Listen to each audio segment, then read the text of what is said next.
Hello students, class 12 की chemistry में हम अध्याय 7 में हैं जिसका नाम है पी ब्लॉक के तत्व। और पी ब्लॉक के तत्व में हम अपने सबसे लास्ट वाले ग्रुप के बारे में पढ़ रहे हैं, 18वां ग्रुप, जिसके बहुत सारे नाम हैं। उत्कृष्ट गैसें, दुर्लभ ग्रुप और ज़ीरो ग्रुप। तो इस तरह से उसके बहुत सारे नाम हैं और उनके नाम का भी रीज़न मैं लास्ट वीडियो में बता चुकी हूँ, ठीक है।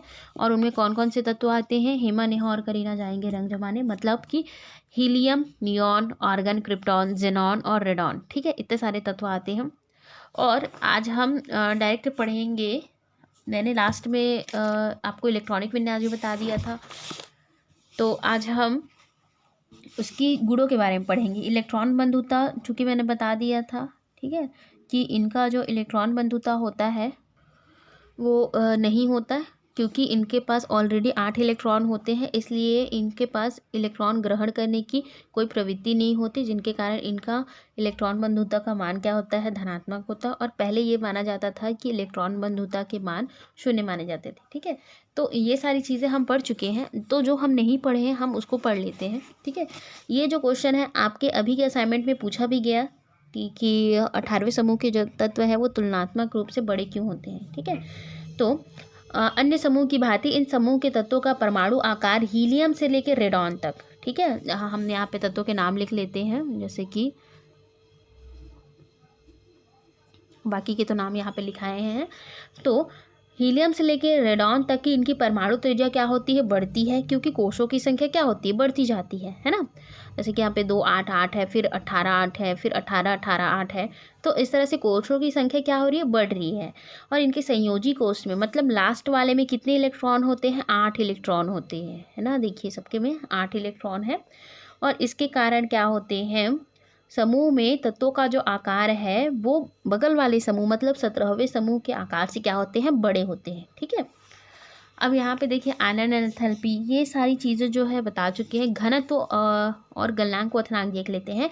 तो उत्कृष्ट गैसों के सभी भौतिक गुण परमाणु क्रमांक में वृद्धि के साथ बढ़ते हैं, ठीक है। मतलब समूह में जब हम ऊपर से नीचे जाएंगे तो गलनांक, क्वथनांक क्या होगा, बढ़ेगा, ठीक है।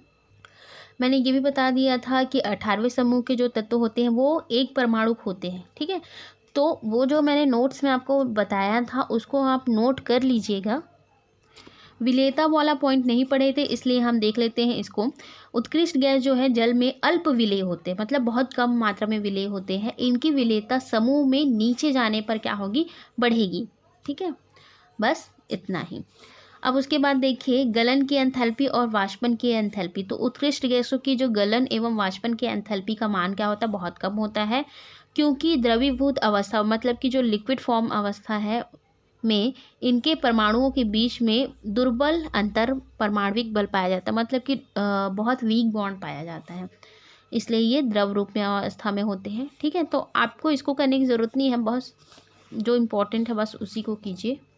इनकी केमिकल प्रॉपर्टी ये इम्पॉर्टेंट है, ये कैसे होते हैं, एक परमाणुक होते हैं, है ना, क्योंकि इनके बाह्यतम कोश में पूरा भरा होता है, 8 इलेक्ट्रॉन होते हैं जो बंध निर्माण में भाग ही नहीं लेते, इसलिए क्या होते हैं, ये एक परमाणु ही होते हैं। इसको मैं पहले भी बता चुकी हूँ।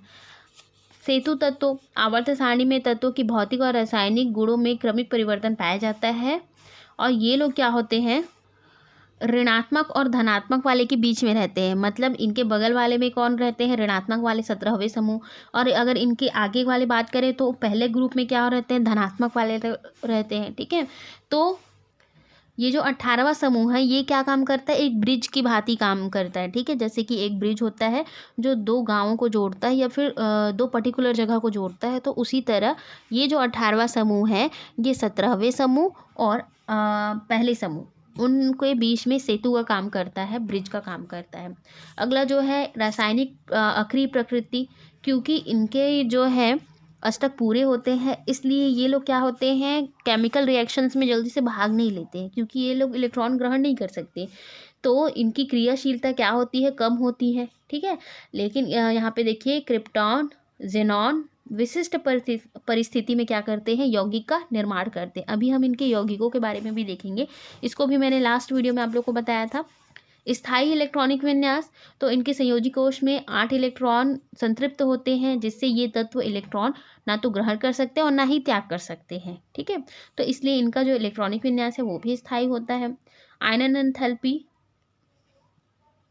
तो देखिए कोई भी रासायनिक परिवर्तन किए जाने के लिए उत्कृष्ट गैसों हेतु अधिक ऊर्जा की आवश्यकता होगी, क्योंकि इनके ऑलरेडी अष्टक पूरे होते हैं। तो अगर इनमें से इलेक्ट्रॉन को निकालना हो, ठीक है, तो उसके लिए बहुत ज़्यादा एनर्जी की ज़रूरत पड़ेगी, है ना। निम्नतम इलेक्ट्रॉन बंधुता, तो चूंकि इनका शेल जो है, इनके कोश जो है ऑलरेडी भरे हुए होते हैं, तो पूर्ण होने के कारण ये किसी से भी लेन देन क्यों करेंगे, तो इनके जो इलेक्ट्रॉन बंधुता है वो नहीं होती, ठीक है, या तो शून्य होगी या धनात्मक होगी। ये ले तो नहीं सकते, है ना, ले नहीं सकते, भले ही दे सकते हैं तो देंगे तो पॉजिटिव में रहेंगे, और पहले बात तो बिल्कुल नहीं देंगे, ठीक है, तो ज़ीरो रहेंगे, और अगर देंगे तो किस में रहेंगे, पॉजिटिव में रहेंगे, लेकिन ये किसी से लेंगे नहीं। तो अभी मैं आपको बताऊंगी ज़ीनॉन के जो यौगिक हैं, ठीक है, ज़ीनॉन क्या काम करता है। ज़ीनॉन भी एक, चूंकि 18वें समूह का ही तत्व है, लेकिन एक विशेष परिस्थिति में ये क्या करता है, यौगिक का निर्माण करता है, ठीक है। तो उसकी संरचना जो है पूछा जाता है, तो XeF2, ठीक है, ज़ीनॉन डाइफ्लोराइड की संरचना अपने को बतानी है। तो यहाँ पे देखिए केंद्रीय परमाणु कौन होगा, ज़ीनॉन होगा, ठीक है, केंद्रीय परमाणु क्या कौन है, ज़ीनॉन है, जिसका परमाणु क्रमांक कितना है, 54 है, ठीक है। तो सामान्य अवस्था में इसका इलेक्ट्रॉनिक विन्यास ये हो जाएगा, है ना, ज़ीनॉन का सामान्य अवस्था में इलेक्ट्रॉनिक विन्यास क्रिप्टॉन 4d10 5s2 5p6 और 5d0, ठीक है। तो यहाँ पे पूरे शेल भरे हुए हैं, और यहाँ पे देखिए ये डी वाला खाली है, ठीक है। तो ये जब उत्तेजित अवस्था में जाएगा तो पहले यहाँ का इलेक्ट्रॉन क्या हो जाएगा, यहाँ चला जाएगा, देखिए यहाँ गया, ठीक है। अब क्या होगा, ये संकरित अवस्था में जाएगा, है ना। तो यहाँ पे ये कितने किसी तत्व के साथ, यहाँ पे एक जगह खाली है, दो जगह खाली है, ठीक है। तो ये कितने फ्लोरीन के साथ क्रिया कर सकता है, 2 के साथ, ठीक है, इसलिए F2 है। तो यहाँ पे देखिए संकरण होगा sp3d संकरण के थ्रू, तो फिर ओवरलैप होगा, मतलब अतिव्यापित अवस्था आएगा, तो जिसमें वो क्या करेगा, 2 फ्लोरीन के साथ क्रिया करके sp3d संकर बनाएगा, ठीक है। यहाँ पे लोन पेयर ऑफ इलेक्ट्रॉन है, यहाँ पे फ्लोरीन के 2 इलेक्ट्रॉन आ गए, फ्लोरीन ने साझा किया, और फिर इस तरह से इनकी ज्यामिति हो गई, है ना। ये यहाँ पे क्या हो जाएगा, ये F, यहाँ पे भी F। बंधन कोण का मान कितना है, बंधन कोण का 180, और ये जो है ये रेखी नहीं होगी, ठीक है। तो इस तरह से ये वैसे बहुत इजी है, बस आपको ये देखना है कि इसका सामान्य इलेक्ट्रॉनिक विन्यास सामान्य अवस्था में, फिर एक्साइटेड स्टेट में जाएगा तो एक इलेक्ट्रॉन जो बाहरी शेल से बस निकलेगा ना, इधर के शेल से नहीं निकलेगा, इस चीज़ को याद रखिएगा। बाहरी वाले शेल से एक इलेक्ट्रॉन उत्तेजित होकर इधर आ जाएगा। अब 2 जगह खाली है, मतलब 2 इलेक्ट्रॉन और एंटर हो सकते हैं।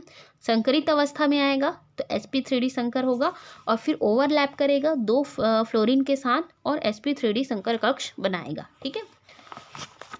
उसके बाद देखिए XeF4, है ना, टेट्रा वाला।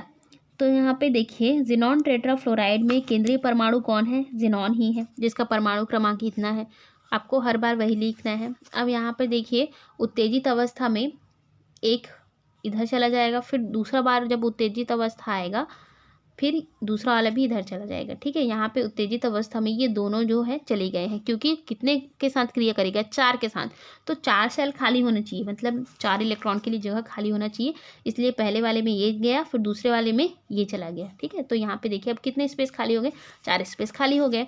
तो अब ये क्या करेगा, संकरित अवस्था में आएगा, और फिर उसके बाद 4 फ्लोरीन के साथ अतिव्यापन करके फिर ये ज़ीनॉन टेट्राफ्लोराइड बना लेगा, ठीक है, जिसका ज्यामिति कुछ इस तरह होगा। अगला जो है XeF6, ठीक है, ज़ीनॉन हेक्सा फ्लोराइड। तो यहाँ पे देखिए सेम है, वही है। अब कितने जगह खाली होने चाहिए, 6 जगह खाली होने चाहिए, ठीक है। तो ये भी खाली रहेगा, ये भी खाली रहेगा, ये 3 हो गए, 4 5 6। तो उस तरह से देखिए यहाँ पे फिर इस तरह से भरेंगे, तो खाली कितने हो गए, 6 जगह खाली हो गए। अब ये क्या करेगा, 6 फ्लोराइड के साथ अतिव्यापित कर लेगा, है ना, और इस तरह से फिर ज्यामिति बनाएगा। अब यहाँ देखिए ज़ीनॉन जो है ऑक्सीजन के साथ भी क्रिया करके अलग यौगिक बनाता है, तो आप इसको बुक से भी देख सकते हैं, ठीक है। पर ये वाला जो है फ्लोराइड वाला इंपॉर्टेंट है, और आपको इसमें करना कुछ नहीं है, आपको बस ये लास्ट की चीज़ें याद रखनी है, और कितने फ्लोरीन के साथ वो जो है यौगिक का निर्माण करेगा उसको थोड़ा सा ध्यान में रखना है, क्योंकि फिर उसके बाद उसी के हिसाब से ये शेल जो है खाली होंगे। यहाँ देखिए, ठीक है, ये बुक में भी आपकी दी गई है, तो अगर आपको कॉपी से लिखना है तो ठीक है, नहीं तो फिर आप बुक से भी पढ़ सकते हैं। अगला जो आ जाते हैं इम्पॉर्टेंट है उत्कृष्ट गैसों के उपयोग, ठीक है। तो ये जो क्वेश्चन है ये अक्सर पूछे जाते हैं, और इस बार तो इस में 3-3 नंबर के 2 क्वेश्चन होंगे और 2 नंबर का भी 1 क्वेश्चन होगा, ठीक है। तो 1 क्वेश्चन होगा, तो एटलीस्ट आप इनके उपयोग, जितने भी उत्कृष्ट गैस के उपयोग है उनमें से आप कम से कम सबके 3 पॉइंट्स याद रखिएगा ही रखिएगा। सबसे पहला है हीलियम। तो जो गोताखोर है वो श्वसन के लिए ऑक्सीजन के साथ मिलाने में नाइट्रोजन का यूज़ करने की बजाय किसका यूज़ करते हैं, हीलियम का, ठीक है। आपके अभी के असाइनमेंट के क्वेश्चन में ये पूछा भी गया था कि जो समुद्री गोताखोर होते हैं वो नाइट्रोजन और हीलियम की नाइट्रोजन और ऑक्सीजन के मिश्रण की बजाय हीलियम और ऑक्सीजन का मिश्रण क्यों यूज़ करना चाहिए, ठीक है। तो जिसमें मैंने आपको बताया भी था, तो इसको मैं डबल नहीं बताऊंगी। तो कहने का मतलब है एटलीस्ट आप इनमें के 3 यूज़ जो हैं, 3 उपयोग जो हैं हर एक तत्व के ज़रूर याद कीजिए, क्योंकि ये पूछा जाता है, ठीक है। जैसे कि नियॉन है, इसके भी आप 3 यूज़ याद कर लीजिए। आर्गन है, इसके भी कोई भी 3 यूज़। क्रिप्टॉन और जिनॉन के 3 यूज़, तो और रेडॉन के भी, ठीक है।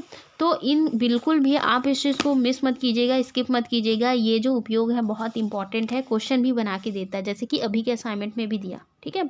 उसके बाद ये क्वेश्चन है, इसको मैं ऑलरेडी बता चुकी हूँ कि उत्कृष्ट गैसों के नाम से क्यों जाना जाता है, क्योंकि ये एक स्पेशल कंडीशन में यौगिक का निर्माण करते हैं, इसलिए ये उत्कृष्ट गैस के नाम से जाना जाता है। इनका जो है गलनांक क्वथनांक जो है बहुत कम क्यों होता है,